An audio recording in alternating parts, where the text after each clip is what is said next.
Welcome back, guys, to another episode of the CineMatch podcast. Your eyes just went really wide then. What was going on there? So I just coughed and it made me like just as before you press record and I coughed, but then it made me really dizzy. So what a great fucking start. I know, yeah, you might die on podcast. That'd be a first, I reckon. No, not to I'd take it still off the publish and all. not to take it off the rails so quickly, but literally, I was fine a second ago when we were talking before recording, but now I'm fucking roasted in this room. And I've got a jumper, I've got nothing on underneath, so I either sit here in the jumper or I get topless. Well, Nobody can see that. all I'm saying is topless, not topless, alive, dead. I'd still publish this. And I'd probably advertise it that. Do you know, like a probably YouTube clickbait thing? Oh, podcast host dead? Question mark, exclamation mark. But yeah, we've gone off topic immediately, which is that's got to be a record for us to go on Definitely. random tangents. But yeah, this is the CineMatch podcast. My name is Cal. I am one of your hosts, and joining me as he does every week is Mr. Nathan Sackle. Hannah, how are you doing? Other than the fact you're almost dying. I'm clothed and I'm dizzy and I'm hot. Yeah, Other than that, I'm all right. I'm quite hot actually in here. I've just come in from literally just been outside. I've come in and I'm quite warm. I think I might have left the heating on by accident earlier. Oh, I have. I'm feeling radiator. It's scorching. You might as well even on. What's fucking going on? Let's just both take them off. Yeah, we might have to. Um, yeah, welcome to the show. The least viewed episode. Yeah, that'll be it. Yeah, we get banned. We'll be the first with negative like reactions. Oh, off to a great start. I know. Yeah. Um, welcome back anyway. We are Cal and Nathan, as you can see, We are. very very professional. Yep. Um, it's still Christmas. It is. It's late. It's very late. Not to pull back the curtain, as they say, but it is very late. Can you actually, did you even pull back the curtain then? I Oh, tried. well, I swear the last time we recorded this late, it went off the rails very quickly as well. Yeah, probably. We didn't learn a lesson because we are recording late on the night before this goes live, as this week's been very busy for both of us. But we're back. Another Christmas episode. Last week we did, Family Stone in Almost Christmas. yeah, like the family orientated Christmas movies. This week we're going action, unconventional with one of my favorite Christmas movies of all time.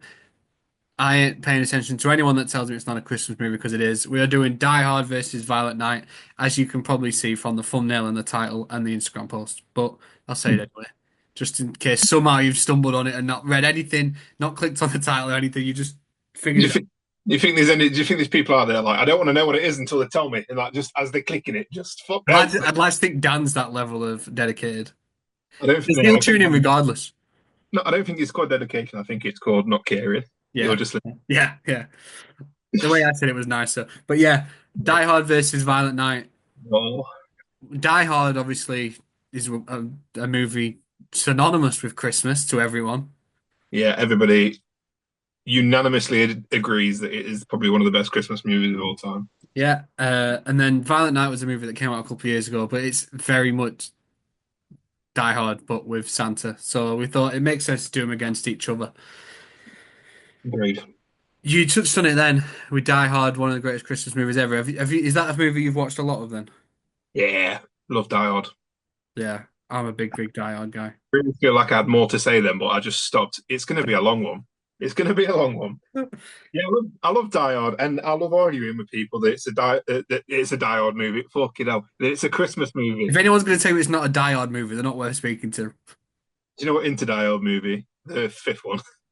Yeah, I've never even seen the fifth one. No, it's not great. But In no, all of it's them, not but really a Christmas movie. I will argue with it with anybody every year. If people are willing to accept Home Alone as a Christmas movie, they've got to accept Die Hard. yeah, 100%. On the flip side, Violent Night, is that one you'd watched before, or because I know you watched it very recently? But I finished it 10 minutes ago. Credits are So still rolling downstairs, aren't they? there, oh yeah, I've just left it going. Um, there is a mid-credit scene actually. I'll just be back one sec. Um, I watched it at the cinema when it came out, and I've not watched it since. But I remember absolutely loving it when it came out, and then I watched it again tonight, and we will hear my opinions throughout this episode. Spoilers, still loved it. Cool. That's all right then. Yeah. Um, well, we might as well crack straight on then and get into things with the showdown. We'll start with the story. As I did last time, because otherwise I'll go on convoluted rants and it's very late and I ain't got time for my nonsensical rambling. I'll just read for the story. I'm just going to read the synopsis on Letterboxd. The Die Hard synopsis as follows: 12 terrorists. What you should have done is gone. What we should do, like, we'll remember, we'll try and remember in future. You read me a synopsis, and you ask me which film it is. Yeah, I mean, this one might be a bit obvious because it actually says 12 terrorists, one cop. The odds are against John McClane. If you didn't get it from that, there's no hope. That's just the way he likes it. NYPD cop John McClane's plan to reconcile with his estranged wife is thrown for a serious loop when minutes after he arrives at her office, the entire building is overtaken by a group of terrorists. With little help from the LAPD, wisecracking McClane sets out to single-handedly rescue the hostages and bring the bad guys down. Fucking boom! That sounds incredible right off the bat. I'm so if I'd never seen it, I'm already sold. Yeah. No notes. Perfect. On the flip side, Violent Night synopsis. You better watch out. When a team of mercenaries break into a wealthy family compound on Christmas Eve, taking everyone inside hostage, the team isn't prepared for a surprise combatant. Santa Claus is on the grounds and he's about to show why this Nick is no saint. Fucking sign me up. They are incredible. Obviously, To be fair, if we've got a synopsis round, the fucking Violent Night one would win. yeah, Jesus I think Christ. so. I think so. That might be something we add in future, just synopsis category. But yeah, the stories, I mean, the Die Hard story everyone knows. It's a Christmas party in this big fucking skyscraper and he takes on these terrorists one by one. Violent Night, it's kind of the same premise, but in a mansion and it's Santa Claus instead Yeah. of John McClane. So how did you score that? Oh, straight into it, just straight fucking chucking me into the deep end. Yeah, I Look, ain't going first this time. the fucking brain ain't working, right? So you can't just chuck it and be like, stop. You didn't explain the categories, you didn't explain the scoring. You just went fucking balls deep into synopsises, It's right? straight up 11:15 at night. I got work in 7 hours and 45 minutes. Not to give too much away, but yeah, Well, if you want to explain the categories, feel free. no, I can't be asked. Story wise, I went 10-9 in favor of Die Hard because purely because I love Violent Night, but it is just clearly a, a homage to older action movies, but with Santa. Whereas Die Hard really kind of it didn't like set the precedent for any kind of action movies, but it was that first kind of the first mainstream one to kind of go, well, this is just a normal guy. He's not invincible. You know, he's getting beat to shit. Like he just loses his shirt for no other reason that you want to see Bruce Willis topless. Like he's running through glass. He gets, you know, the odds are against him. He's not just constantly winning and bulletproof and everything. And you've got that great, you know, Christmas party turn terrorist attack with the bad guys that are not just dumb bad guys wanting to blow shit up. I mean, they actually do want to blow shit up, but you know what I mean. Like they're very calm, cool, and calculated until they're not. Um, and it's a love story, which what says Christmas more than love? Just let's just to throw that in there. Um, yeah, I think both stories are very simple. Like when people say to me, like now, oh, I can't get into the John Wick movies because there's no story. I'm like, well, action movies don't really have a story ever, but this one, like this Die Hard does, and it's like it's very, very bare bones, but it's very, very strong. Like the relationship between him and Holly, the relationship between him and the policeman, whose Al. name who Al. Al. That's it. Thank you. The relationship with him and Al that builds throughout the film, and the relationship between him and Hans Gruber as well. Um, a more adversarial one, obviously, but like it's cat and mouse, and it's all that makes the story a lot better. Whereas Violent Night is just very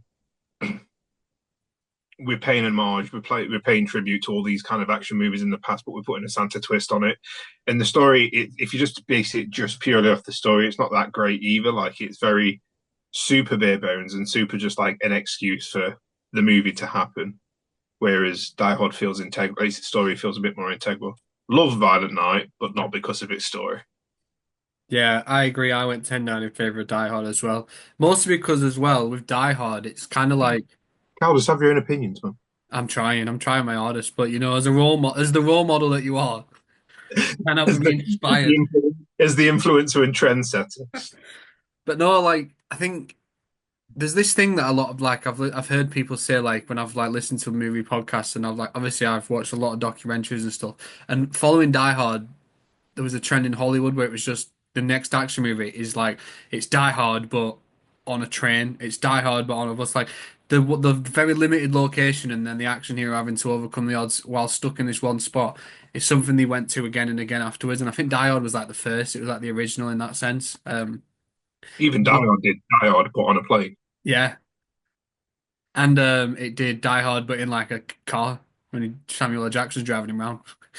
Um, but yeah, and I think, like you said, you touched on the subplots. I think that just helps, like, adds to it, like the storyline with Al and how he's now a desk jockey because of the incident where he shot a young child, and then his like redemption, the situation with Holly and like the fact that marriage is on the rocks, and then they kind of reconcile through the trauma. Like it just there's these little layers that just keep it interesting.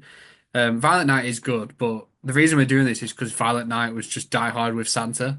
Yeah. So just by that alone, it's obviously just like a an imitation, and it's a good imitation, but it's not the original. I think one thing I want to make me throw. One thing I've got to give the Violent Night credit for is the the Santa journey. Like he's giving up. He can't be asked anymore. He's pissed off like with modern like kids and whatever. Yeah. And he's kind of disenfranchised, disenchanted. And he throughout the film he gets his joy of Christmas back. But uh, over that journey, like you've got that backstory of which you never have in Santa movies ever. The backstory of before he was Santa, like and it was a like Viking barbarian, which some stories he was, if you believe in Santa, and like you kind of got that subplot, which I not gonna lie, really want more of if there was to do a sequel. Like how did he go from that to Santa? And that's kind of what I wanted more from this film. But I really loved like that backstory to Santa before, just to help him on his journey to get him back to feeling that magic of. I mean, it was a massive hammer and fucking wrecking fools that made him get that Christmas magic back. But still, he still got there thanks to childhood whimsy. Yeah, that was a nice wrinkle to it, having Santa kind of rediscover the magic of Christmas by murdering fools. But there is they are doing a Violent Night too, and they reckon. I mean, I don't know if it's just a rumor, but they reckon Charlize Theron's going to be playing Mrs. Claus. So hopefully we get to see them both as like Viking badasses from way back when, because that'd be interesting. That would be cool, but Charlize Theron's done that in a film called The Old Guard, which I've rewatched recently, and she's great in it. What I want to want to pitch it to you now, because I've talked to somebody about this recently, and I said it as soon as I came out of the cinema when watching it the first time. I really want Winona Ryder to play Mrs. Claus, reunite them two from Stranger Things, but give her an action movie role for once, and I have them two fuck shit up. It would be brilliant. Yeah, that would be quite interesting. I don't know if I say reunite and all, like they're not still doing Stranger Things together right now. Well, yeah, well, you know what I mean. And by the time this Violent Night 2 comes out, we probably still won't have Stranger Things season 5. Yeah, no, you're probably right. But yeah, so we agree there then. The story goes to Die Hard. I mean, it was obvious, but Not to blitz through it, no. pun intended. But yeah, clearly. So we'll move on then to the best opening. These are quite different. The stories are very similar, but the openings are very different. The opening to Die Hard is kind of just John McClane arriving, making his way to this party. We see him on an airplane. He has the interaction with the other passenger who tells him the little trick about the how to overcome like the issues where you take your shoes off, and that's something that obviously plays into the film later on, and is largely why he's running around with glass in his bare feet. Um, That guy on the plane is responsible for such an iconic part of action movie cinema. Yeah. You get that moment. You get his interactions with Argyle, the limo driver, which I think is great. I love that scene. That I know it's like not the action is obviously what Die Hard's remembered for, but that one scene in the car, like that's one of my favorite scenes. Like he just plays it so like cool, and like the way he like he can't even be asked like with Argyle's shit, but I love it. And obviously we see everyone at the party getting into the spirit of things. We see John arrive, interact with Holly as well as the rest of the employees like Ellis, who what a fucking character. Um, and then I mean I don't really know how much you can say is the beginning. I don't know if you can go all the way to when the terrorists first show up because I don't think that's for like 20 minutes. I think you probably take I would take it up to John arriving at the party, to be honest, Yeah. and having that argument with Holly. To be Yeah. fair, Yeah. I So think even that's a good fair amount of time. yeah. So it's essentially just John making his way to the party and then saying hello to everyone. Um, Oh, no, go on, Carol. no, I'll give you you can thoughts. you can share your thoughts soon. And then the Violent Night opening is a very drunk Santa in a bar in which is supposed to be Bristol. Um, It looks nothing. someone, yeah, I was about to say someone who lived down just outside of Bristol for about 6 months and went out there a few times. That ain't Bristol, but It's got to be like a Bristol in America, surely. Or does it yeah. specifically say Bristol, UK? I can't remember, but it says Bristol. That's all I know. But yeah, we get a very drunk Santa who's clearly fed up with the holiday season in this bar in Bristol, interacting with like the bartenders, the Patreons, and stuff. And you can see from that moment, like the way when he talks to them, like how fed up he is with Christmas. And then we see him get into his sleigh to carry on the job because it is Christmas Eve, and he ends up throwing up all over the woman, which is really funny. As well as like the family who play a large role in this movie, the family that are taken hostage later on, they were like the main ones, the son, his wife, and their child. Well, Can you separated. name Can you name me any of them? No, I can't. Not I've just one. finished the film and I can only remember the name of the girl, Yeah, Judy. which I don't want to step too much on cast, Trudy. It's not Judy. It's Trudy. so you got it wrong. It's Trudy. I'm going to write Trudy down just for a good reference. I only know one person's name in that film, and that is Santa Claus. Oh, the bit. No, no. Carry on. But yeah, and then we see those guys making their way to the house where the shenanigans will eventually unfold. Um, they're both kind of like I mean, I went 10-9 in favor of Violent Night because the Die Hard opening, I think, does a really good job of setting up who John is. Like the smart ass comments he makes on the plane when the other passenger sees his gun and he makes a quip about how he's been a cop for so long.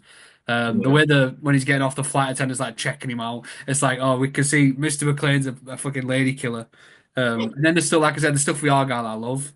Um, and I love that they quickly set up this dynamic between John and Holly. You realize they're having some issues when he gets to the office. He realizes she's using her maiden name. Which, quick note, I only noticed this for the first time this time. I've seen this film in the cinema, but only the most recent time watching it this week. I noticed when he's on the system and he types in her name, and it's Holly Gennaro with an A, and then when he actually presses on it and moves his finger, it's an E, and then for the rest of the film, it's an E.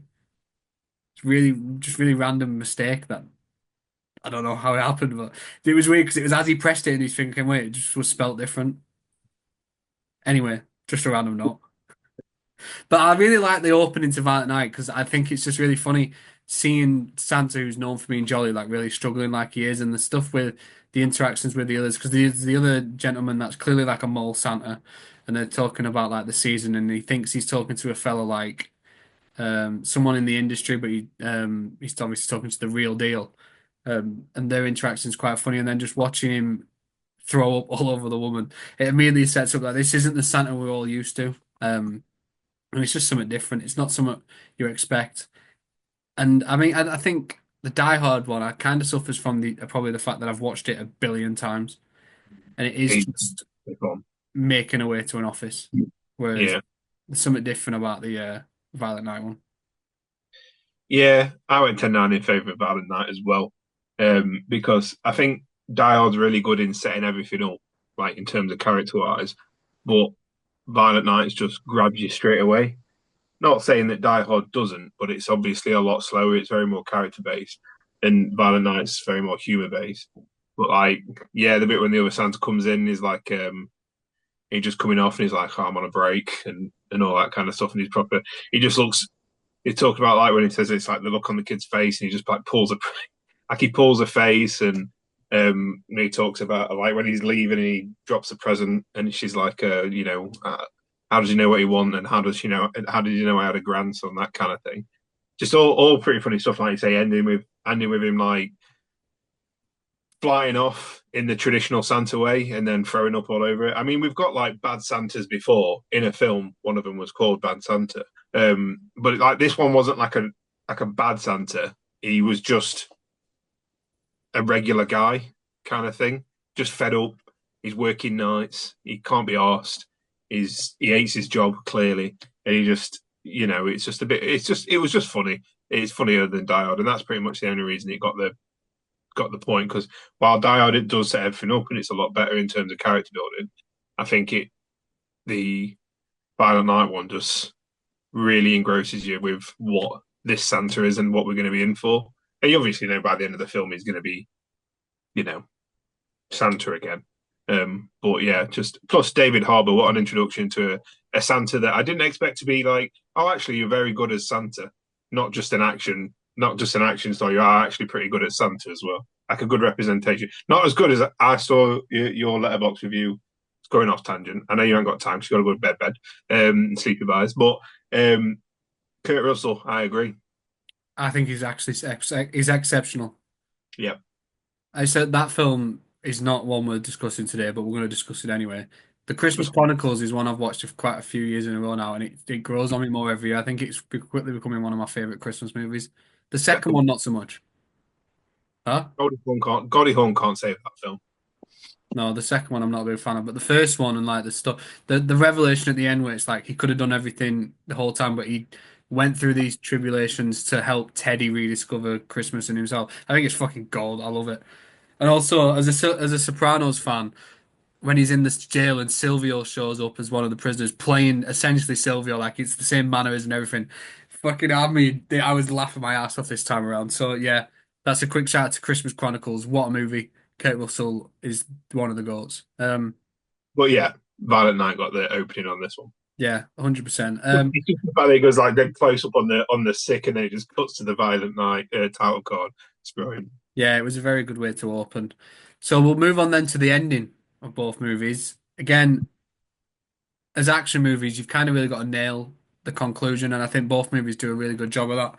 The Die Hard one, I think you could go it all the way from when he first the explosive go off, the helicopter goes down, and he makes his way down to the floor where Hans Gruber is after realizing he's got Holly, and he realizes he's got no bullets left in that gun, so he sellotapes his handgun to his back. That only has two bullets in because of course it fucking does.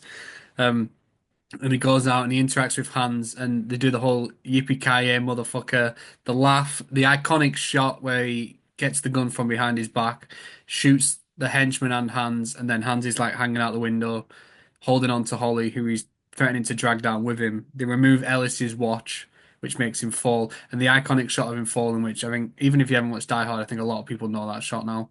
Um, Yeah. that and then paired Not, with the not only very do they know the shot, but I think they know the story behind the shot as well. yeah. Like everybody knows that story, so we're not going to discuss it. If you don't know the story, you're not in the club. Fuck off. Yeah.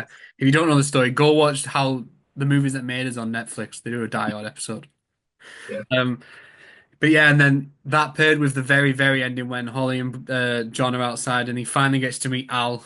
They have that hug and laugh, which I know, like, one of my things, I mean, I know I'll talk about that on cast later, but that interaction I think is very wholesome. yeah, Um, and then you obviously get the ending with Carl coming out with the machine gun. He survived his fight with John earlier, and tries to shoot him, but then there's just this like shot of a gun taking him out, and then it's slowly revealed that it's Al who has overcome his fears of handling a weapon and saves the day. And then it ends with Argyle saying, "If this is what like Christmas, I've got to be here for New Year's." Like, and the is it? I can't remember which Christmas song plays, but there's a Christmas song at the end. no, I think Let Um, It Snow. that's the end of the second one. I don't know if it's the end of the first as well. No, Let It Snow's in the first one, so it must be Cool. in that. So they just reuse it in the first and the second one. Yeah, it ends with "Let It Snow," and then Okay. and then Violet Night, again, it's Santa facing off with these criminals, and the leader of the group, played by is it John, I don't know how to pronounce his last name, Gazamo. Leguizamo? Yeah, that sure. Um, Facing off with him outside, and then they're like showdown, and the very inventive way that he kills him by Yeah. using his magic to suck them both up through a chimney that's kind of not really there. And it fucks. It rips Um, arms, head, and legs off. it just absolutely obliterates poor John. In the shower of blood. Yeah, and then obviously We'll Santa's. take it just before that, like where the jets, well, not the jet skis because they're not on water, snow skis, and like the family kind of start, the wife starts shooting the henchmen, and they all start like come together, and then they kind of like a snowmobile chase in the through the woods, and then there's that bit, and then yeah, and then he dies. Yeah, because the armed forces who were supposed to be saving the day are actually working with the villains. Similar to Die Hard 2, interestingly. Um, Mhm. and yeah, the leader of those guys shows up and shoots him before he's taken out. And we get this whole moment where Santa's dead, but Christmas spirit brings him back. Only it's not until everybody can see a actual real life Santa Claus dead on the floor after watching him perform magic that everybody then goes, I actually believe in Santa. And then when they all believe in Santa, then he comes back to life because of Christmas magic. That I love that he's even like I can't explain it. So there's like no rules for Christmas magic, which I actually kind of love because it just means you can kind of do anything. Yeah, yeah, it is funny that they do it like that. And it makes sense because those are the sort of questions that people are always asking, like, what's the rules like this? How can you do this and then all of a sudden you can't do this? And I like that they kind of poke fun at that. Like he's like, I don't even know, to be honest. So you're not getting any answers here. But yeah, just the Christmas season, like these people all of a sudden believe in Santa, it brings him back to life. There's nothing like Christmas spirit, is there? Nothing like it. Sensational stuff. And then that ends with a Christmas song. Which one? Merry Christmas, Everybody. I think it's called, is it? Bye, everyone. It's by Uh, everyone, did you just say? no, Merry Christmas, everyone. I can't sing it. I'm not going Okay. to sing it. I could sing it. I'm a fantastic singer, but I Is can't it? remember. Slade. Slade. Is I'm it about to Slade? say, is it Slade? It's that. Yeah. It's Christmas one, right? Yeah. But he Cool. also the reindeer come back. Well, yeah, And eventually. with a note from Mrs. Claus, which means that she's not fully fallen out with him, and saying you might need this, and it's Skull Crusher, his hammer from the Nordic days, which he didn't need because he's fucking Santa Claus, and then he, flies off into the night to carry on his Christmas journey. He does. So, in terms of the score, I Oh, went. we're doing the music as well. I ain't got the music on here. Oh, you just said the score. Ah, here he is. Comedian. Um, but yeah, in terms of the rating, I went Okay. 10-9 in favor of Die Hard because Yeah. I think the showdown with Hans Gruber is iconic. The Yeah. shot, like you said, everyone knows it. It's incredible. The symbolism where they have to take Ellis's little shitty watch off from earlier in the movie is just great. Like that's how they save the day. And then Al's redemption, taking out Carl at the very end. It's just awesome. The Violent Night one's good, and I think the way they killed off the main villain played by Big John is really You inventive. because you can't pronounce his last Yeah, name. I'm not saying it again. I tried once, and that'll be it for the entire pod. Um, and I do like the stuff with the Christmas spirit, and like I'm a sucker for that sort of stuff. It always works for me. Yeah. Um, and I really like you said, the hinting that Mrs. Claus is around, and now we're probably going to see her in a second one. But the diode ending's iconic. This was never in doubt for me. Yeah. Agreed. No notes. Yeah, I mean it's great, and like you say, Al gets his redemption, Ollie gets saved, but they kind of still work together to free themselves from Hans, and the drop, which I'm not going to tell you how they've done it, but it's iconic, and it's a scene that everybody knows, and it's that it's just phenomenal. It is brilliant, and you've got it's just a lot of iconic shots, quite literally, and it just it's just perfect. It's just a perfect ending. You get um the news presenter who plays the bad guy in one of the bad guys in Ghostbusters. Yeah, William Atherton. He plays a great bad guy in. That's it, William Atherton. I was going to call him Walter Peck, and then realised that's his character's name in Ghostbusters. But he Yeah. gets punched as well by Holly, so she gets a little hero moment as well because he invaded the privacy of her children earlier in the film with the news presenters. Yeah, and that's Um, how Hans Gruber finds out she's John's wife. yeah, so it's I mean the ending to the film is pretty much a big middle finger to the shit cops, to the FBI, to the terrorists, and to the fucking news reporters.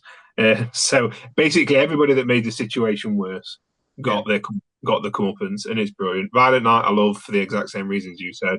Um, that Christmas spirit, the jokes about the magic, the hints to Mrs. Claus, the um, inventive way you kill people using the chimney. But yeah, Die Hard's just it's one of a kind. Well, it's not because there's multiple diehards, but you know what I mean. It's one It, of five.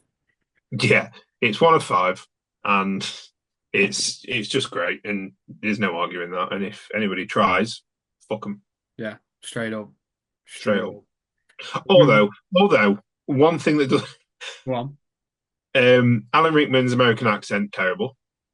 I Who's? think we Alan Rickman's. yeah, I think we can all agree that Alan Rickman's American accent when he's I mean he is playing a is he supposed to be German because he Yeah, sounds British. German. Okay, so the German guy with the British accent doing an American accent, terrible. But in the ending, when he says "yippee ki yay, motherfucker," he kind of goes "yippee ki yay, motherfucker," Yeah, it does. It like goes he's, like like Asian. he's in The Hangover. Yeah, it does. But he like rushes it as well. He says yippee normally, but then motherfucker he says in like a millisecond. It's so it takes me out every single time, and it makes me laugh, and it shouldn't because it's such a good moment in the film. But it's just the way he's like "yippee ki yay, motherfucker." Yeah, he does. But I think that's good because that's when like John starts laughing and then they all start laughing together and it's like a ruse. And he's got the gun sellotaped to his back, which I think is like just an example of his genius. And I think that's a really smart way to overcome the villains. It's great. It is great. We'll move on then to the cast, the best cast. Just running through some of the die-hard names. You've obviously got Bruce Willis in one of his like breakout roles. Like he wasn't even known for being an action star before this. You've got Alan Rickman. I don't even think just breakout role. I think seminal. Like it's the role you think of. Like if I think of Bruce Willis, I don't think of anything else. I think of Die Hard. Yeah, 100%. That and that raccoon from Over the Hedge. Yeah, yeah, sure. That one. The two. That movie, I've never even seen that. Um, if it's me, it's either this or Or it's from Sixth Sense, probably. no, yeah, yeah, that's fair. Yeah. But yeah, you've obviously got Big Bruce. You've got Alan Rickman. I think this was actually his very first major film.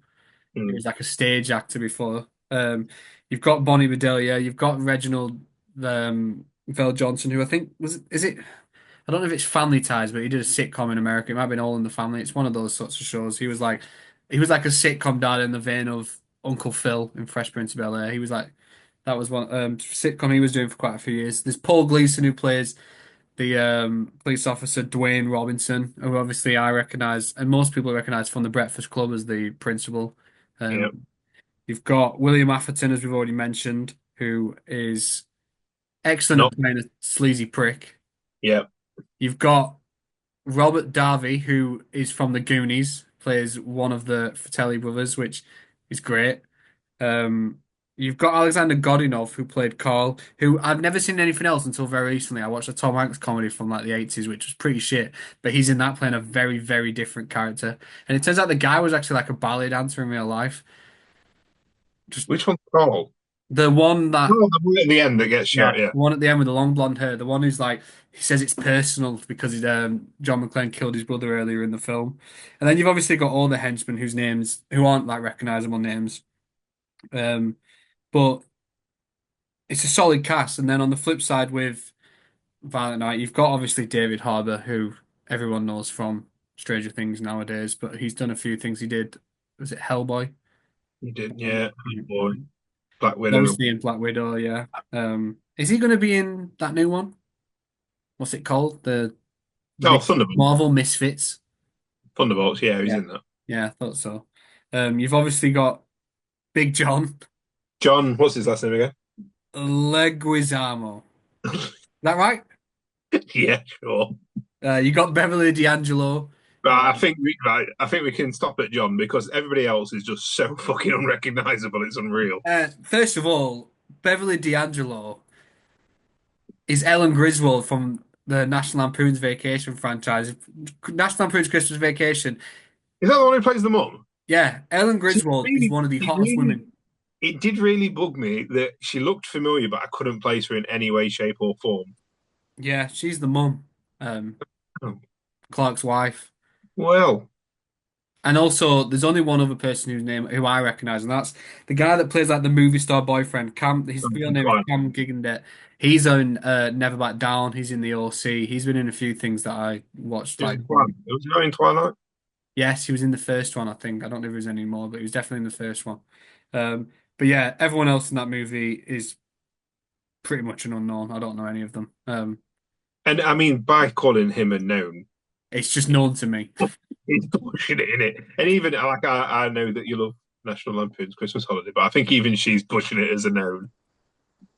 Listen, Beverly D'Angelo had a run. She was in a relationship with Big Al Pacino for like 6 years. That on its own deserves acknowledging because that's my guy. Okay, okay. But yeah, outside of those guys, it is very limited. So I think we both know where we're going here with the cast. But how did you score it? 10-9 to Violent. No, I'm joking.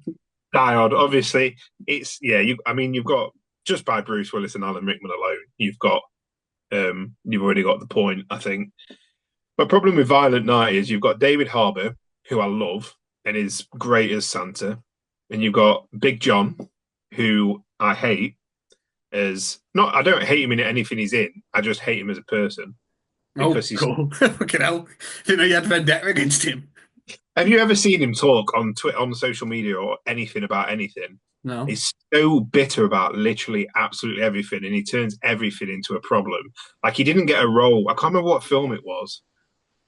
It was just after Violent Night came out, and I just, or it was as it was coming out. I just thought to myself because they were doing interviews and stuff. I just thought to myself, why are you fucking spending your press time bitching and moaning?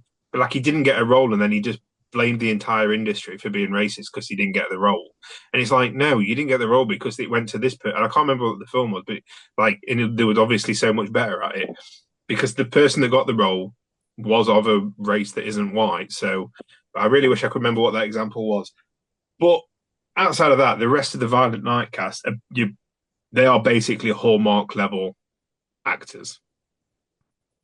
Yeah. Like the mum and the dad, the kids, um, Yeah, I don't boyfriend, know any of them. her, I didn't know. I wasn't familiar with any of those guys. and the level of their acting was terrible. Like any bit before the terrorists or the robbers storming into the house, it felt very Hallmarky, which maybe is what they was trying to go for. I don't know, but it just like a bit shitty. Whereas obviously Die Hard is just perfect from Yeah. beginning to end, from small role to big role. Like Yeah. Ellis was fantastic, and obviously Alan Rickman is, but the guy that plays the boss that gets shot, like all just good performances for such a like obviously action movies in the 80s weren't big and serious. I mean, they're still not, but they weren't like big and serious. They were just like let's go to the movies kind of thing. They weren't anything that anybody took seriously. But that film is spot on for like people giving in good performances. Yeah. I think on his own, Bruce Willis would have been enough to take this for me because, like, while apparently there was doubt whether he was the sort of like suitable for this sort of role because he'd never done it before, he just fucking is so perfect as John McClane. I think Reginald Vell Johnson is incredible as Al. I think having those two interact over the radios for the majority of the film and then getting that moment at the end when they hug, and there's like a moment where like John laughs and it feels like, I mean, it sounds stupid to say, but it feels like such an authentic laugh. It feels like the sort of like usually these sorts of things feel staged, but it felt real. Did you Um, you are? did you cry? No, I Can't be don't that cry good. at Die Hard. I don't cry at Die Hard. Surprisingly, you think I would, but I don't. But You yeah, would if you. Alan Rickman's insane as well. What are you saying? I said you would if you watched the fifth one. Yeah, I probably would. Yeah. Although interestingly, I watched Die Hard 2 straight after watching Die Hard 1, and speaking of Big John Leguizamo, he's in it. Is it? Yeah. He's in Die Oh, Hard 2. they make a Die Hard joke in Violent Night as well. Did they? I can't remember it. Yeah, when there's got that fight in the like the games room, and he keeps pulling out stuff out of the bag to try and find a weapon. He pulls out like a box, he gets a knife through it, and he's like, "Who? What kid wants Die Hard on Blu-ray or something like that?" And then a knife goes straight through it. Fucking poking fun at the original. Um, but yeah, the Violent Night cast is good, and like David Harbour's great as Santa. We watched it, and Eleanor all of a sudden had a crush on Santa, which was weird. Like she really dug David Harbour as Santa.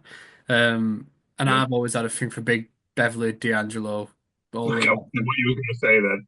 I've always had a thing for pig. What? the from our girl Bev.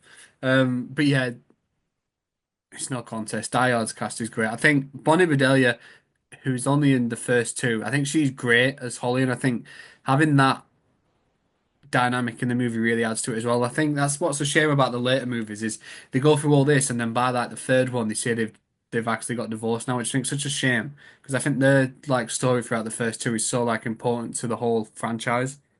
Um, and Alan Rickman, it's like what a way to announce yourself. Just fucking incredible, absolutely incredible. And then my guy Argyle, love that Um, guy. yeah, you love him that much. You didn't even mention him when you was running through the cast, but That's whatever. because do we know his name? Yeah, I'll go. Yeah, that's exactly it. Oh, His name, actually, the it's issue is not I've got really his name. paying attention, to be honest. You are? So it's not really how you paying attention. I've got his name, but I don't know how you say it. Oh, go on, give it a try. Devereaux White. Sure. I don't think I've ever seen him in anything else, but he was great. William Atherton's obviously great, and I love the two FBI agents, Agent Johnson and Agent Johnson, who aren't related. I think that's fucking awesome. But it's Agent Johnson's like, no, not that one, the other one. Yeah, I think that's really funny. Those I guys like, are fantastic. I like the bit when Carl comes out of the elevator and he smashes stuff off the table, and Holly's like, he's still alive because only John can wind people up that much or aggravate somebody that much. It's like, yeah, she's believable as his wife that's been having troubles with him. Yeah, yeah, that's great stuff. And Ellis is fantastic.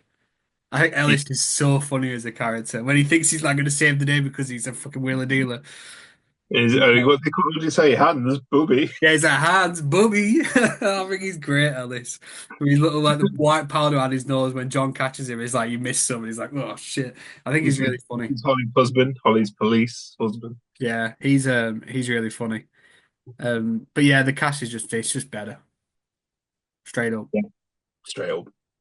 And I love Bruce Willis in almost everything I've ever seen him in. Like that's an actor I've had such like has had such a place in my heart for years now, and obviously he's retired because of his health issues now. But like throughout his career, that's one of my favorite actors. So, and John McClane's my favorite of all of his. So it was almost impossible for him to lose out against any movie really, especially not Violent Night. Unfortunately for David Harbour and Eleanor's crush for him. Sorry, David. If you're listening, Um, it's not happening. You're not getting the point. you're not on Bruce's level. So yeah, we'll move on then to the overall Christmas feeling in both movies. Now, this is an interesting one This because is a an lot of interesting one. people will tell you that Die Hard ain't a Christmas film. And we're here to tell you to get fucked. And I said that Die Hard had the most Christmas feeling to it. I fucking did. I think it does. And I don't know if this is because of, like I said earlier, like I've watched this so many times over the years that it's almost like a tradition. But Die Hard, especially like the evening setting, it feels like Christmas Eve to me. Like when I think of it, it feels like I never watched that during the day. That is a late night movie for me. And it feels like Christmas. It feels like Christmas Eve. The music's great. He writes ho ho ho on a corpse's body. I don't know what says Christmas more than that, if I'm honest with you. I like to do every Christmas Eve. Exactly. I Find a just corner, I just write a think body it's on it. great. And I do think Violent Night was way more Christmassy than I expected. Like, I didn't expect to feel the Christmas spirit when I came out watching it, but I did, and I think that's a lot of his redemption arc and like growing to love Christmas again and his relationship with the family and his connection with the little girl who helps him rediscover that magic and the fact he's brought back to life by the Christmas spirit. But just something about Die Hard, it strikes a chord with me. It is Christmas Eve for me. Cool. Do you agree or? Look, I can't, right? Last week, I sat here, bold as can be, and said that Almost Christmas couldn't get the point because it could have taken place at any time of year. I said you could have switched the holidays up to any time of year and it would still work. Whereas Family Stone, it felt Christmassy with how it was lit, how it was shot, like the environments and just the entire vibe. So I've got to by my own rules and my own standards that are followed by nobody other than myself. I have to give it to Violent Night, 10-9 to Violent Night. Look, Die Hard is a Christmas movie. In the same way that Home Alone is a Christmas movie, he fights to save the love of his life on Christmas Eve and save Christmas for all those families. If that's not Christmas, I don't know what is. But it's fucking Santa. It's Santa. There's reindeer. It's Christmas Eve. There's presents. He kills a guy with the star off top of a tree. He he kills people by using presents pulled out of a magical sack, present sack. He kills a guy by going up a chimney using Christmas magic. It's Christmassy. It also I don't want to negate my own argument, but he also uses the naughty list to see who's still there. There you go. Whereas John McClane writes it on his arm Yeah, because you of should make him do with what he's got. good tactical knowledge. Santa uses the naughty nice list, which is very clever. And the fact that the names go off the list when they're dead is quite dark. Yeah, it is Christ. But not only that, but it references Die Hard, and in one of the best scenes of the film, it references Home Alone as well. Yeah. So, I'm sorry, Die Hard. I will always argue that you're a Christmas movie, but Violent Night is so much more of a Christmas movie. Hey, we're all entitled to our opinions, even if they're wrong. But No, right. Here's what I'm saying. I know you know I'm right, but I know you're not going to change your score. no chance. I think Die Hard has more of the season to it. Remember watching that Home Alone inspired scene in cinema and absolutely creasing myself with laughter. I watched it alone on my own tonight. Nobody else in the house, and I was laugh out loud laughing, like proper belly laughing. I love that bit so much because it is so like I said, like with the cast, I said it's almost like they've purposely gone Hallmark. Like David Harbour is very like not bad Santa, but like that kind of action hero. He's almost cast as an action hero, not as Santa. The family's cast as Hallmark, um not as like a real family. They're cast as a Hallmark family. The bad guys are just cast as goons from a Die Hard movie. But those two specific goons, I can't remember what, Gingerbread and Candy Cane, I think. Something like that.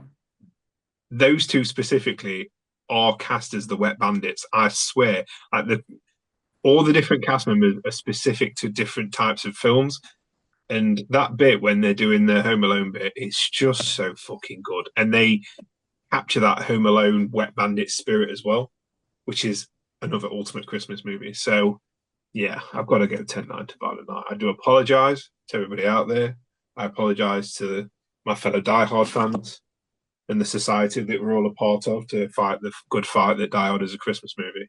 But Violent Night is literally Santa. So I mean, it does have Santa, but John McClane writes ho ho ho.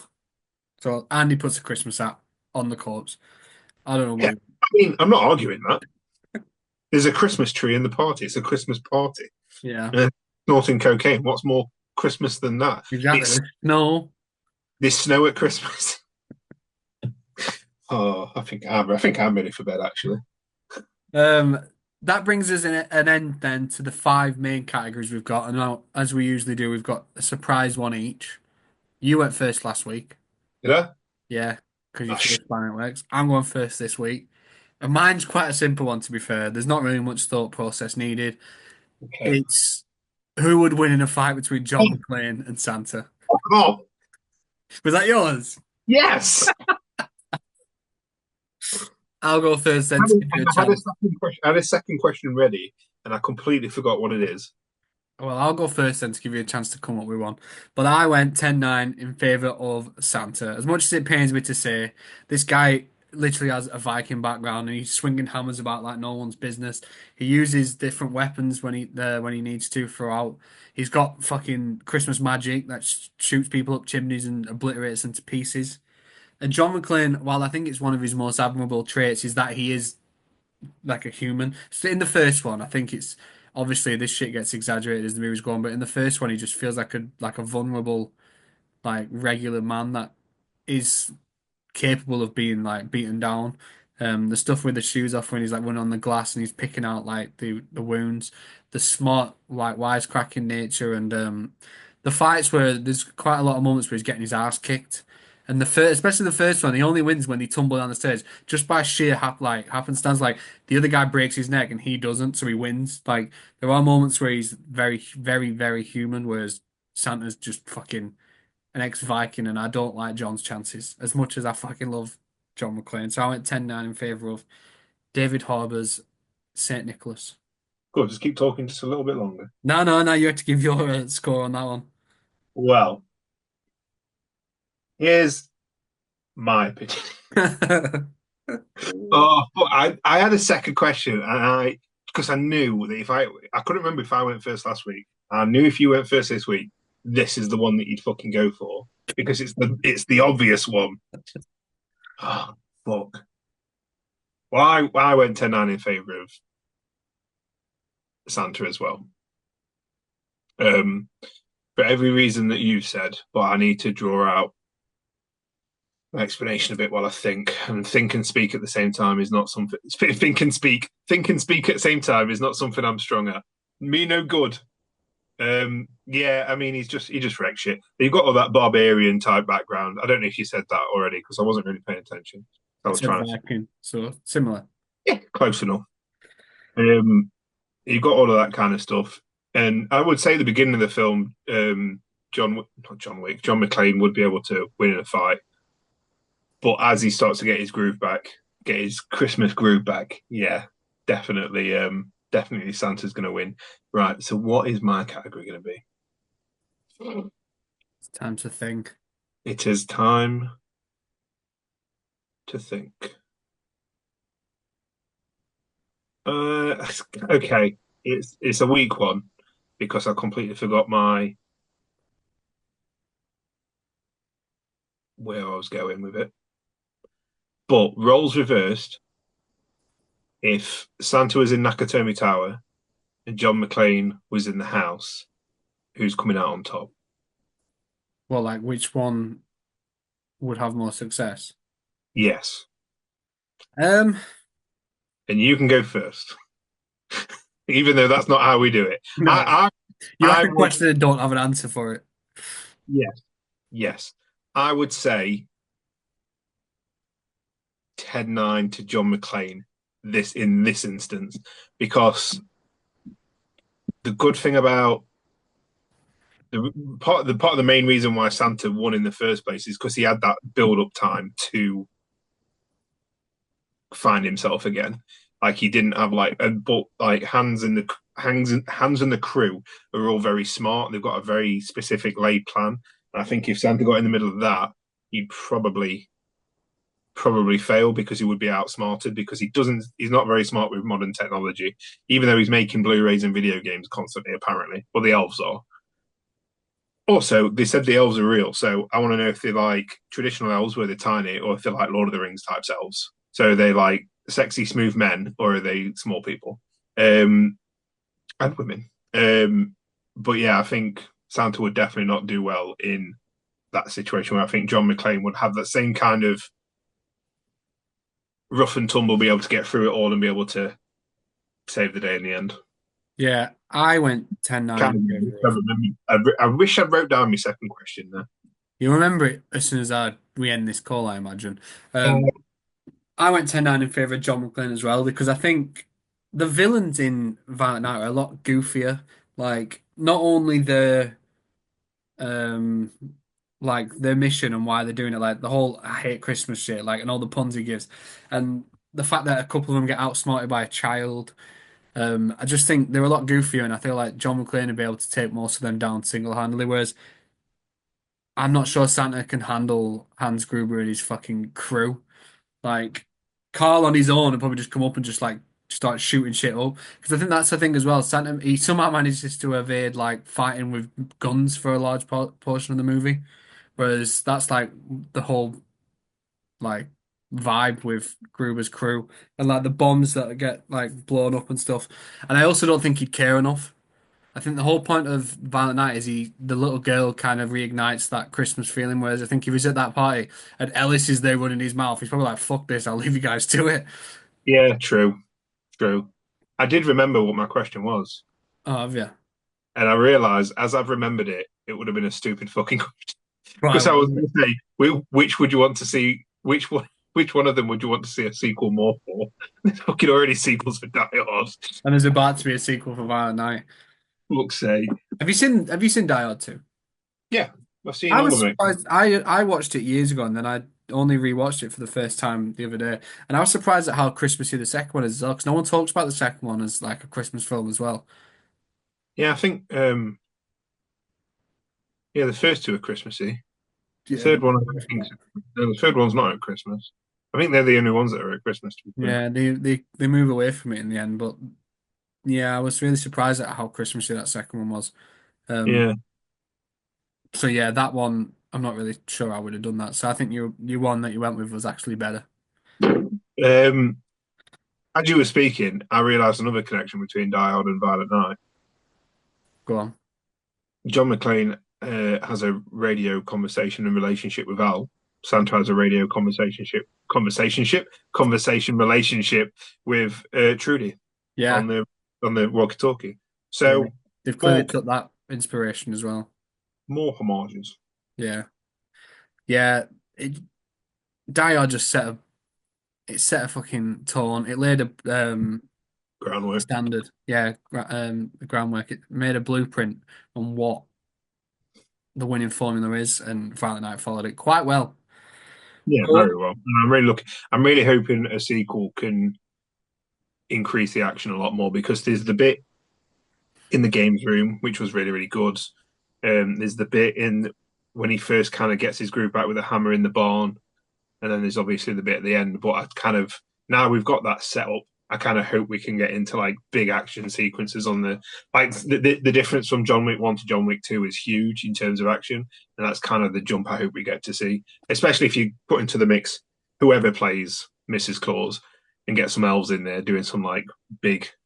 I was, I was going to say a gangbang of fighting, but I don't know if that's a good term or not. no, But a no. massive group fight would be great. But Yeah, still, with the maybe Violent Night 2 can be some mercenaries invading the North Pole.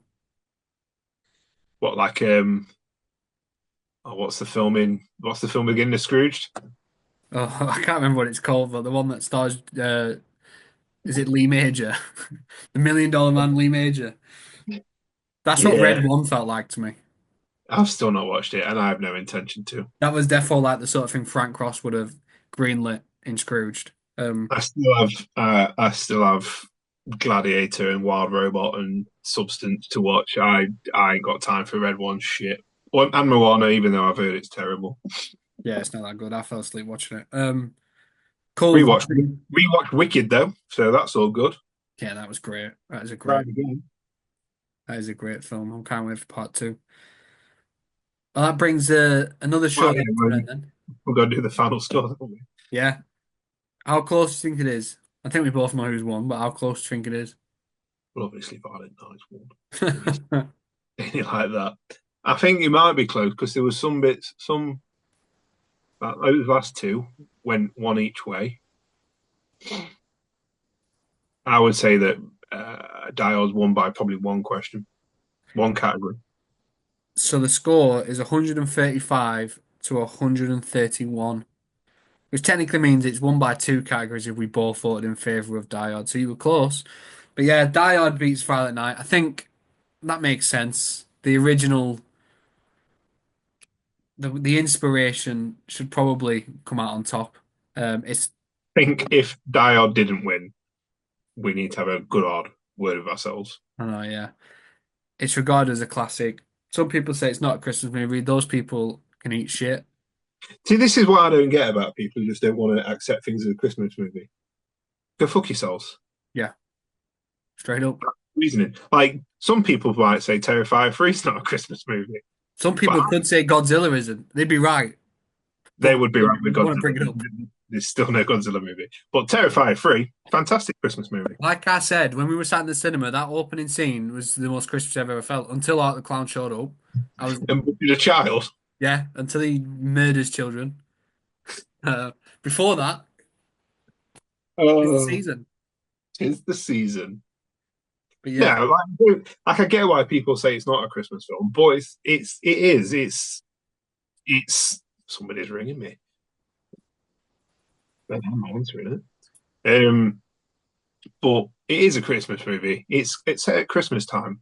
That is literally the bare minimum barrier you need for a Christmas movie. yeah. I think that's all you need. Home Alone is one of my favorite Christmas films of all time, but that could also happen at any time of year. That could that could happen at Easter. They Yeah, go away. They go away for the to see some family at Easter. Kids left alone. What about that is the Christmas spirit? What about Home Alone is about the Christmas spirit? The next door neighbor probably about it. yeah. And even it's only Christmas because he's shoveling snow. What if he's just walking a dog? I was thinking more that his family come back and he gets to reunite with his family. Well, you could do that at any time of year. He could do that any time of the day. Do you know what? Home Alone is not a Christmas movie. It is if Die Hard is. It's like a bargaining chip. Yeah, no, You have them both or you have none. yeah, that's fair. That's fair. Nightmare Before Christmas, Christmas movie. Yeah, I think that is. That is definitely a Christmas movie. But yeah, I think people like to shit on Die Hard because it's easy. And It's do you not know a what? traditional Christmas movie, and some people are too close-minded. You know, not Shame. not even everybody celebrates Christmas. No. John McClane does though. That's why he was at a Christmas party. In Die Exactly. Hard 1. Hans Gruber, not sure he does. No, He does. probably not. If well, actually, no. He got all of his friends together on Christmas Eve. Yeah, just bonding. It's like a He team activity. got all of his friends together, went to a Christmas party, tried to come away with a nice present for everybody. If that's not Christmassy, Hans Gruber misunderstood, maybe. I mean, let's not go that far. Anyway, that brings another episode to an end then. We've got one more. Have we only got one more Christmas episode? Yeah, because the Thursday after the next is Boxing Day. Fuck. Tell me about it. Coming quick, that, isn't it? Christmas is coming quick. Yeah, we've got one more Christmas episode lined up then. Yeah. And we have got some classics. Yeah, we are. But have you had an haircut and a trim? I have, yeah. Can't believe it took this long to Yeah, notice. it's looking very nice. I know, yeah. I went to cinema earlier when I was washing my hands at the toilet afterwards. I saw me at 7 and I was like, look at that hair, it looks lovely, that. Doesn't it? Now, But yeah, only if we get some good lighting in that room when you record, we might be able to see it. I know. I've got this lamp here. I'm going to get you one of them ring lights that Instagram fashion people use. How's that? That's much worse. Can't see your face now, blind you. You put it further away. No, that's fucking blinding me. Shit. When we say classics, we mean classics next week. Yeah. Some all-time greats from way back when. Um, Not to give away too much, but one of them was my favorite Christmas movie of all time. So it's a big one. But yeah, Doing that, thanks for doing that hard again. Die Hard 2. Die Hard 2 and Jingle All the Way. We didn't do it. Yeah, why did that not even come across our minds when we were thinking of episodes? What, Jingle All the Way? Probably because it's Yeah, shite. I feel like we need to do Jingle All the Way now, just so we can. Jingle All the Way against like Elf, like a really good Christmas movie, so it's so obvious which one wins. Ugh. Jingle All the Way sucks, but I watch it every year and enjoy it every year, so I'd say your threshold for Christmas movies is very low anyway. So it's tragic. But anyway, that yeah, brings send another episode to an end then. Thanks for watching slash listening to anyone that has tuned in and listened to us just chat nonsensical shite at midnight. anybody that's put up with us this week. Yeah, because it's late and we've just been chatting shite, which we do anyway, to be fair. Yeah, But yeah, if you are enjoying that doesn't make sense. If you are enjoying what you've heard slash seen, please feel free to like the video on YouTube and subscribe to the channel, or give us a nice review on any of the audio platforms. We would really appreciate that. And follow us on Instagram at the CineMatch Podcast because Nathan makes cool graphics. And I can't do them for Facebook. They just don't look as good on there. So I've So stopped. yeah, so get on Instagram. That's where we're at. And Literally all the only place we're at. Yeah. yeah, we give up on the rest. Yeah, it's fine. We shall see you next week. For the last Christmas episode. Don't, I'll fucking cry right now. Peace out. Bye.